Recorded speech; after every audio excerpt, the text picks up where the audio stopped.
കോതമംഗലത്തിന് സമീപം പുന്നേക്കാട് ശുചിമുറിക്കുള്ളിൽ നിന്നും രാജവെമ്പാലയെ പിടികൂടി. കൊണ്ടിമറ്റം സ്വദേശി വീടിനോട് ചേർന്നുള്ള ശുചിമുറിയിൽ നിന്നുമാണ് 15 അടിയോളം നീളമുള്ള രാജവെമ്പാലയെ പിടികൂടിയത്. ആദ്യം ദൃശ്യങ്ങളിലേക്ക്.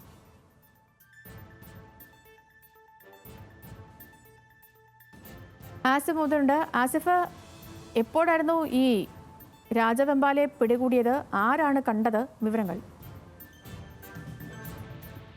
ഇന്നലെ ഒരു സന്ധ്യ സമയത്താണ് ഇത്തരത്തിൽ ഈ ശുചിമുറിയിൽ രാജവെമ്പാലയെ കണ്ടെത്തിയത്. ഉടൻ തന്നെ വീട്ടുകാർ പിന്നീട് വനവകുപ്പ് ഉദ്യോഗസ്ഥരെ വിവരമറിയിക്കുകയായിരുന്നു. കോതമംഗലത്തിന് സമീപം പുന്നേക്കാട് എന്ന് പറയുന്ന സ്ഥലത്താണ് വീടിനോട് ചേർന്നുള്ള ഒരു ഈ ശുചിമുറിയിൽ ഇത്തരത്തിൽ രാജവെമ്പാല കയറിയിരുന്നത്. ഏകദേശം 15 അടിയോളം നീളമുള്ള രാജവെമ്പാലയായിരുന്നു ഇത്തരത്തിൽ ശുചിമുറിക്കുള്ളിൽ ഒളിച്ചുകളിൽ കണ്ടെത്തിയത്. പിന്നീട് വീട്ടുകാർ പിന്നീട് വനംവകുപ്പിനെ വിവരമറിയിക്കുകയും വനംവകുപ്പ് ഉദ്യോഗസ്ഥരെത്തി രാജവെമ്പാലയെ പിടികൂടുകയും ചെയ്യുകയായിരുന്നു.